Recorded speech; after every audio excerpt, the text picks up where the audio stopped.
देखो इधर ध्यान दो। अम्ल की परिभाषाएं दो प्रकार से बनाई गई थी, एक प्रारंभिक परिभाषा थी, फिर एक आधुनिक आई।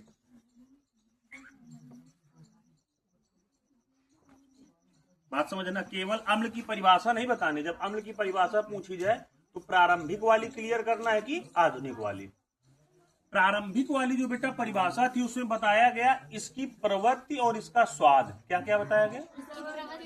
प्रवृत्ति और स्वाद। तो अम्ल का जो स्वाद बताया गया वो स्वाद बताया गया आपका बेटा खट्टा। कैसा बताया गया? और इसकी जो प्रवृत्ति होती है संचारक प्रवृत्ति बताएगी। कैसी बताएगी? संचारक। और इसका एक और प्रयोग किया गया कि जो नीला लिटमस पेपर था, कैसा था?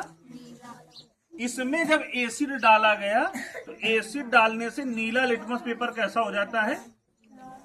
लाल हो जाता है। कैसा हो जाता है? लेकिन इस लिटमस पेपर की एक खासियत होनी चाहिए कि इसमें नमी होनी चाहिए। क्या होनी चाहिए?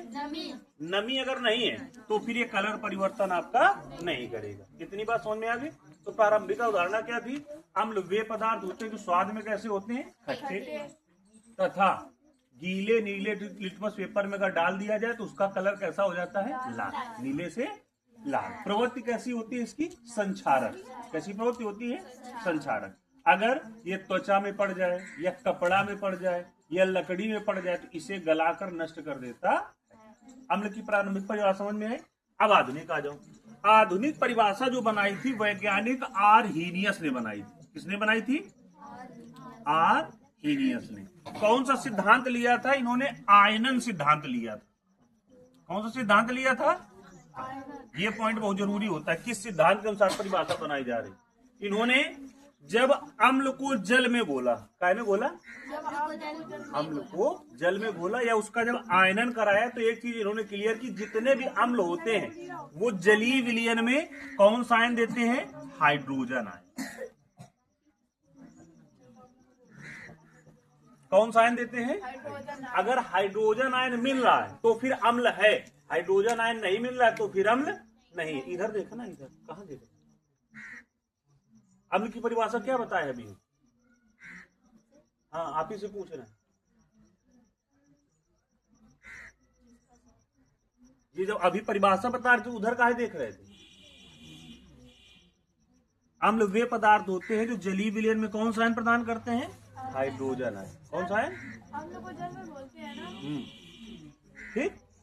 अब हाइड्रोजन आयन भी जल के साथ क्रिया कर लेता है। जैसे आपने लिया H2O प्लस H प्लस, ये इसके साथ क्रिया करके बेटा बना लेगा H3O पॉजिटिव। क्या बना लेगा? इसको पढ़ा जाता है हाइड्रोनियम आयन। क्या पढ़ा जाता है? इतना समझ में आ गया कि नहीं आ गया? अम्ल की परिभाषा क्लियर हुई। अब आ जाओ दूसरी परिभाषा, साल्ट यानी क्षार की, इसकी बेस। क्षार की परिभाषा क्या बनाई गई? जो स्वाद के अनुसार प्रारंभिक बनाई गई थी उसमें इसका स्वाद कसैला बताया गया। कैसा स्वाद? कसैला। करेला जानते हो ना, कैसा स्वाद होता है? कसैला होता है। जैसे खीरा देखे हो, खीरा का जो ऊपरी हिस्सा जो हम काट के फेंक देते हैं, काट के फेंक देते हैं, उसी में दरअसल क्षार होता है। क्या होता है? उसे बोलता है कसैला स्वाद। अब इसकी परिभाषा जस्ट उल्टा बन जाएगी। ये क्या कर रहा था? अम्ल गीले नीले लिटमस पेपर को किसमें बदल रहा था? लाल में। तो क्षार क्या करेगा? लाल लिटमस पेपर को किसमें कन्वर्ट कर देगा? नीले में। इतना क्लियर हो गया कि नहीं? संचारक प्रवृत्ति इसकी भी होती है। अगर त्वचा में पड़ जाए, कपड़े में पड़ जाए, लकड़ी में पड़ जाए तो उसे भी गलाकर नष्ट कर देगा। लेकिन इसकी संचारक प्रवृत्ति, इस अम्ल की संचारक प्रवृत्ति से क्या होती है? डाउन होती है, यानी कम होती है। क्लियर है? अम्ल की संचारक प्रवृत्ति ज्यादा होती है, क्षार की संचारक प्रवृत्ति कम होती है। ये थी प्रारंभिक उदाहरण। आधुनिक बिल्कुल सेम इसी की तरीके बना दी जाएगी। जैसे आपका बेटा लिया गया NaOH इक्वस, जलीय विलयन में इसको घोला गया, जिसका आयनन कराया गया तो आयनन में देगा Na positive plus OH negative. ये OH निगेटिव क्या है आपका? Hydroxide ion. क्या है आपका?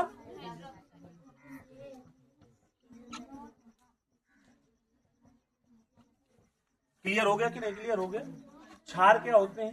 जो जलीय विलयन में हाइड्रोक्साइड आयन प्रदान करे उसे क्या कहा जाता है? क्षार या क्षारक। क्या कहा जाता है? क्षार या क्षारक। इतना समझ में आ गया?